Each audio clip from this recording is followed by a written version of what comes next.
namin sa inyo ang 3 paraan ng paggawa ng DIY heat pad na maaari niyong gawin sa bahay.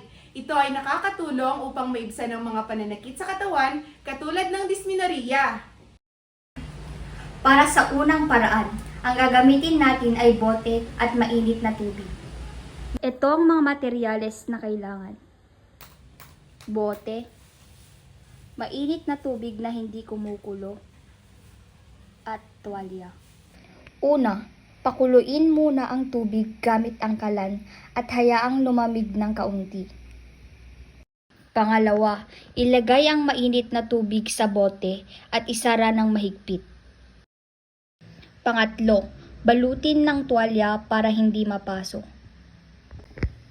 Pang-apat, ilapat sa tiyan o likod sa loob ng 15 or 20 minutes. Simple lang, di ba? Mainit pero ligtas gamitin. Sa pangalawang paraan naman, gagamit tayo ng bigas o buhangin at medyas. Ibuhos ang bigas sa kawali at painitin sa mahinang apoy habang hinahalo ng tuloy-tuloy sa loob ng 5 hanggang 7 minuto.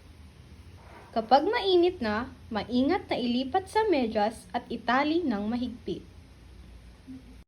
Gamitin kaagad at ilapat sa bahagi ng katawan na masakit.